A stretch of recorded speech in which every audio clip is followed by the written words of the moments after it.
Istiqama Swahili TV, busati la elimu na hekima.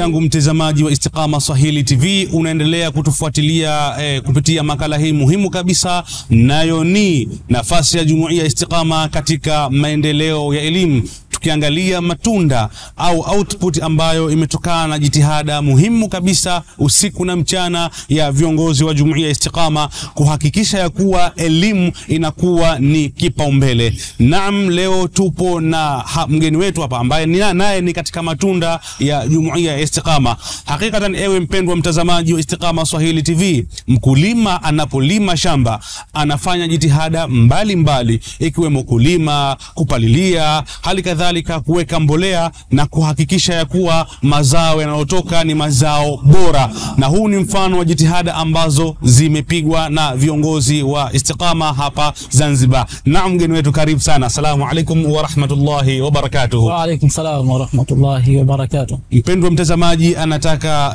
kujua wewe ni nani na unafanya kazi gani kwa kipindi hiki? Bismillahirrahmanirrahim. Mimi kwa jina naitwa Amur Faqi Khamis, ni mwalimu mkuu wa madrasat Abu Ubaida. Naam. Niko Fuoni Melisaba, na kwa sasa kazi yangu ni kushughulikia hiyo madrasa na pia ni kushughulikia msikiti huu wa Masjidi Abu Ubaida uliopo Fuoni Melisaba. Manake kushughulikia msikiti kama imamu wa msikiti huu? Nashughulikia msikiti kama imamu wa msikiti huu. Hakikatan, mpendwa mtazamaji anataka kufahamu historia yako kwa ufupi ya elimu chini ya usimamizi wa Jumuiya Istiqama.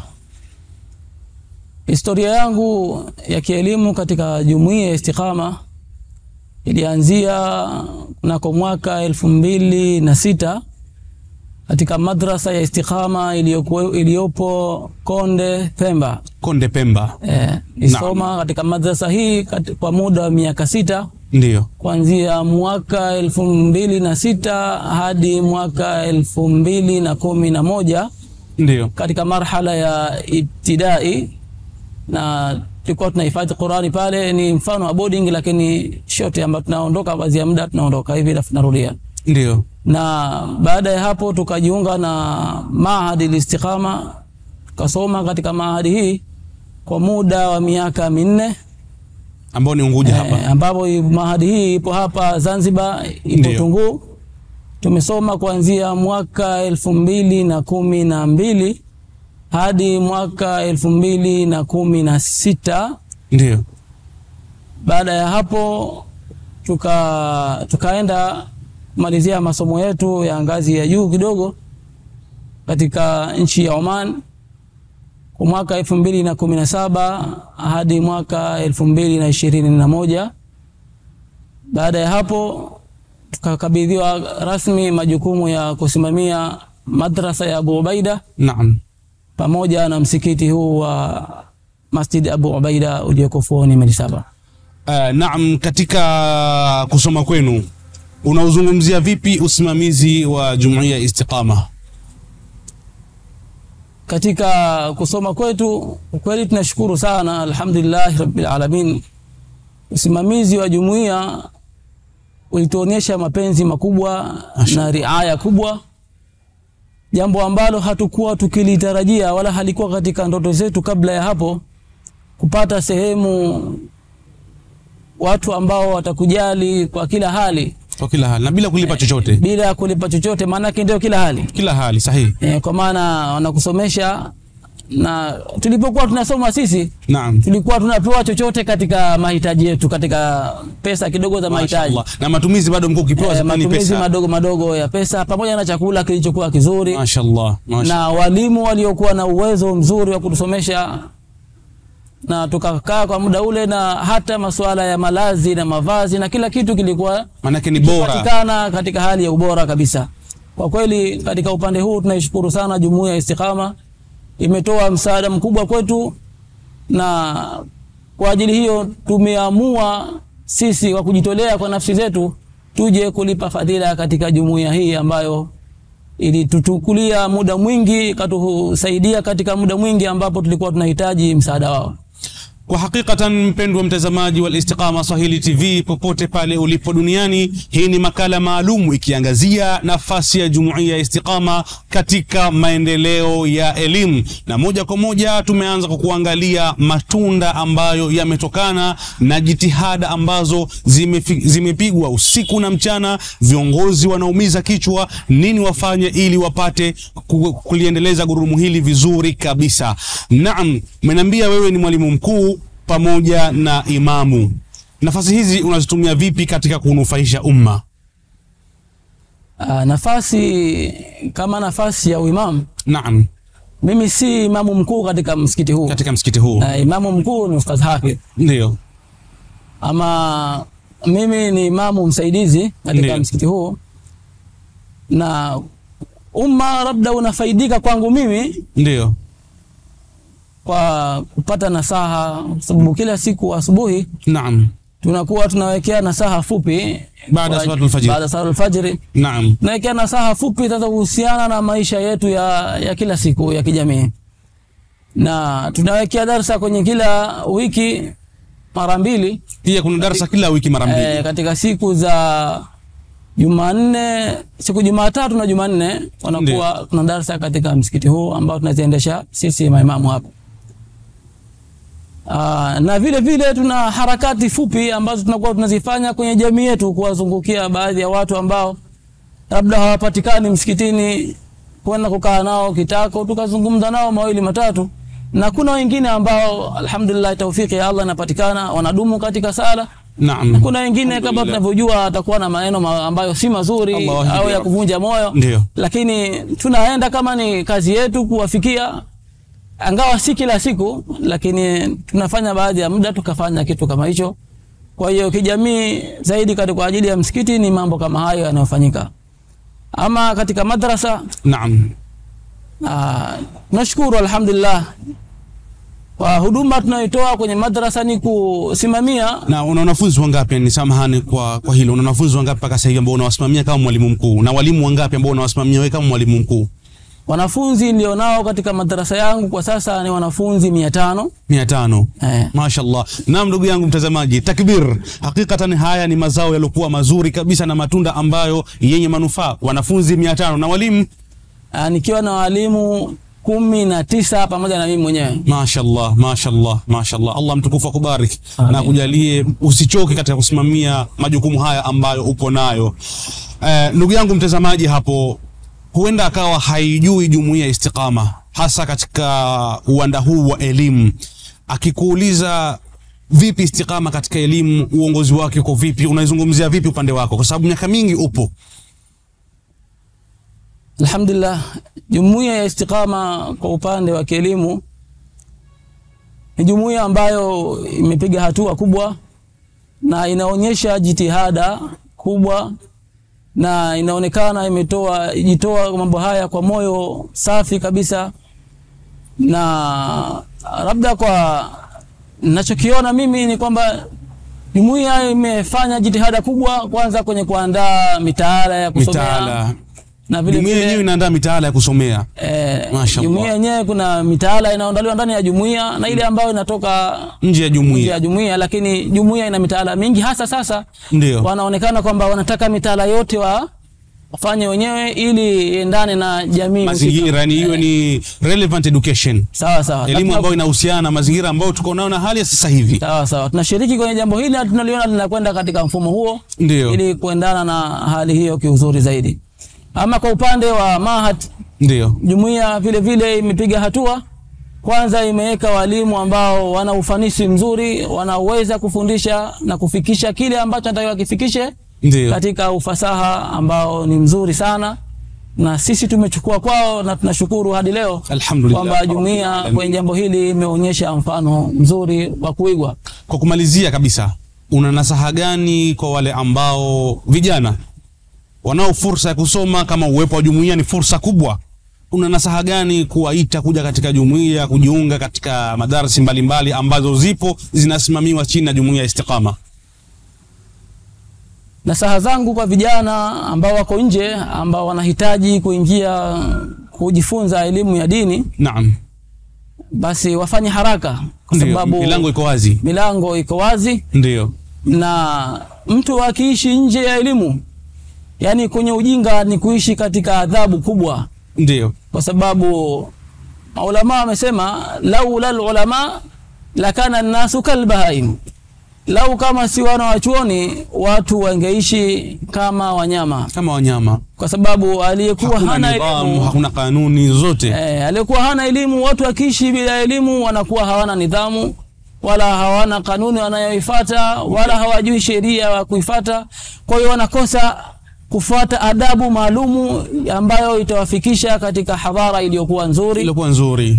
Na wala hawataitendea haki jamii yao, wala hawatakitendea haki kizazi kinachokuja baada yao, na pia hawatajitendea haki wao wenyewe katika maisha yao ya kila siku, kwa sababu wanashindwa kujua nini haki yao na upi wajibu wao wa kila siku mbele ya Allah subhanahu wa ta'ala, na vile wajibu wao kwa familia zao na wajibu wao kwa jamii inayowazunguka.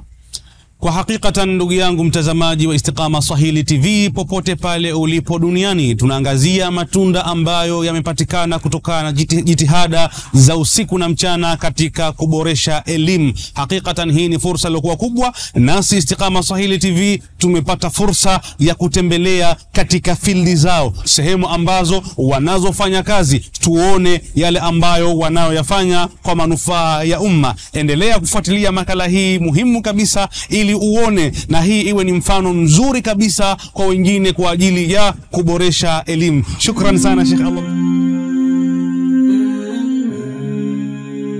Naam, ndugu zangu watazamaji wa Istiqama Swahili TV, popote pale mlipo duniani, mnaendelea kutupata kupitia mitandao yetu ya kijamii ikiwemo YouTube, Instagram, Facebook pamoja na TikTok.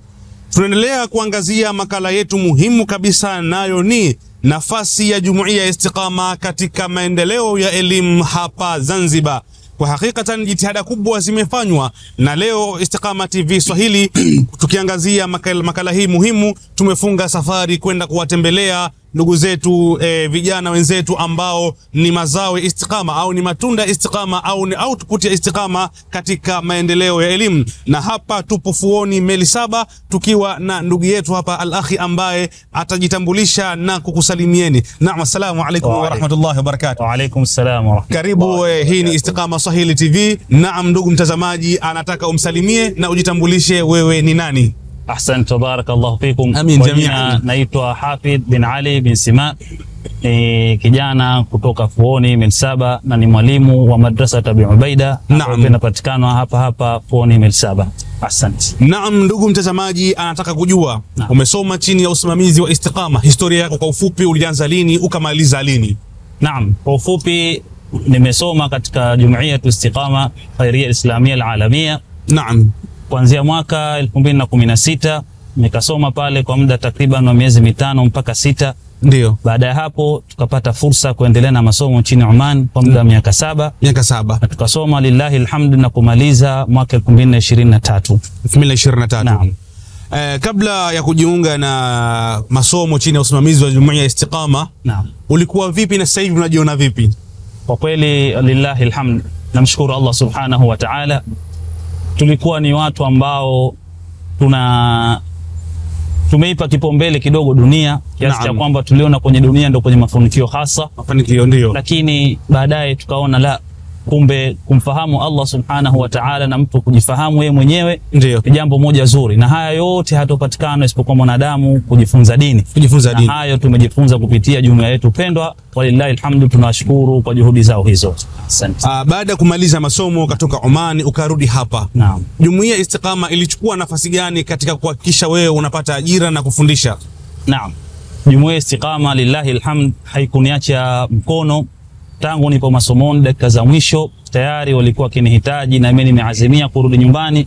Kwani ni wangapi katika vijana ambao tayari wamefika, walipofika wakaona nyumbani tena hakuna manufaa tena. Lakini tumerudi na walituahidi kutupa kazi na tayari walituajiri. Baada ya kufika hata wiki mbili hazikufika tayari walituita na kutuajiri. Ahsante. Hakikatan mpendwa mtazamaji wa Istiqama Swahili TV, kutokana na maelezo ambayo nimeyapata kwa kijana mwenzangu, Istiqama jumuiya imemsimamia. Baada ya kumsimamia amesoma, amemaliza, na baada ya kurudi hapa nyumbani haikumuacha, ikamwambia kile ambacho ulichokipata basi wanufaishe na wengine. Unazungumzia vipi mazingira ambayo ulosoma kuanzia hapa Zanzibar mpaka Oman chini ya usimamizi wa Istiqama? Mazingira yao yalikuwa vipi kwako wewe? Je, ulikuwa ukipata tabu au mazingira yalikuwa ni mazuri kwako wewe? Unazungumzia vipi mazingira haya? Kwa kweli ni jambo ambalo halipingiki kwa kila mmoja. Naam. Jumuiya imefanya kila aina juhudi yake kuweza kutusimamia vijana wao katika swala zima la kutafuta ilmu. Tangu tayari tunaondoka mpaka tunafika sehemu ambazo sisi hatuzijui. Ndio. Wametoa mapesa yao mengi sana kuweza sisi kutudhamini juu ya masomo. Ndio. Wametupa makazi, wametupa vyakula na kila khairat. Wallahi alhamdulillah, neema kubwa. Kwa kweli tunakiri kwamba wamefanya mengi na tunamuomba Allah Subhanahu wa Ta'ala awalipe kwa kile ambacho tumetanguliza juu. Amin. Asante. Unajivunia vipi kuwa sehemu ya walio ambao wamesimamiwa na Istiqama mpaka leo hii upo unawanufaisha wengine? Saraha ni neema kubwa, neema ambayo haiwezi kusimulika. Alhamdulillah. Tunanufaika, Allah alipe. Kwa kweli hatujui kitu gani tukiseme, kiasi cha kwamba kubwa ni kuombea dua.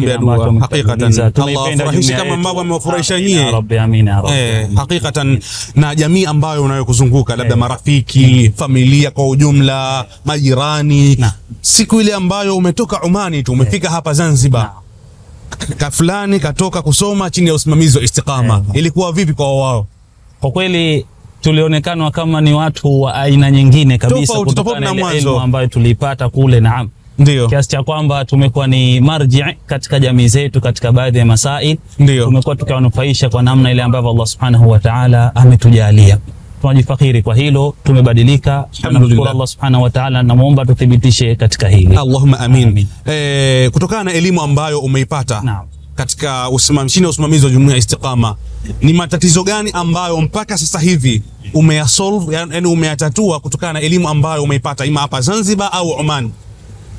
Kwa kweli nitazungumzia nyumbani hapa Zanzibar kwa sababu tayari Oman hatukuwa tunapata fursa zaidi ya labda kukaa na kuzungumza katika mihadharat. Lakini nyumbani tayari tumekuwa ni madai walillahi alhamd, na tayari jamii na tuangalia kwa upande wake. Kiasi cha kwamba kama ni kioo yani akiwa na masaili yake basi tayari anaturejea. Na nafikiri haipiti siku tayari tunaulizwa. Kwa kweli ni fahari kubwa kwa kile ambacho tumeneemeka nacho. Hakikatan yule ambaye anayefanya uwekezaji anakuwa na furaha na ule uwekezaji wake pale ambapo anapoona matunda au output ambayo inampa faida. Kwa hakikatan wale ambao ni viongozi wa jumuiya Istiqama, wale ambao wameshikamana na viongozi katika kusimamia haya, wameyasikia haya kupitia makala hii, hakikatan watakuwa na furaha iliyokuwa kubwa sana. Unampa nasaha gani kijana ambaye yuko nyumbani akaona elimu ya dini si lolote si chochote? Naam, kwa kuambia vijana wenzangu warudi kwa Mola wao, waangalie kwamba lengo la kuumbwa kwao ni kitu gani. Bila shaka jibu litakuwa ni kumwabudu Allah Subhanahu wa Ta'ala. Na vipi mwanadamu utamwabudu Mola wako ikiwa tayari hujataka kumfahamu kwa kumsoma? Hivyo kila mmoja jitahid aeke nasibu katika maisha yake ya kusema anajichukulia elimu yake ya akhira ili aweze kunufaisha hapa duniani na huko mbeleni. Tukizungumzia swala la elimu kwa kumalizia kabisa, tunapozungumzia kuna elimu ya dini, kuna elimu ambayo tuko nayo, elimu ya mazingira. Wewe unaifahamu Istiqama vizuri kabisa huko Zanzibar hapa na umekwenda Oman umeona. Ukizungumzia tofauti na elimu ya dini, unazungumzia vipi hii elimu ambayo ni elimu ya mazingira? Elimu kwa mujibu wa riwayati zinazozungumza tunatakiwa tusome mote. Manake mwanadamu asisahau elimu yake ya dunia kama Allah alivyosema la tansa nasibaka minad dunya. Usisahau fungu katika dunia. Manake fungu hili nalo katika ilmu ya dunia inaingia. Hivyo wanadamu wanatakiwa wasome kote, waangalie dunia yao, lakini hasa wakipe kipaumbele kile ambacho wataenda ukitumilia huko mbeleni.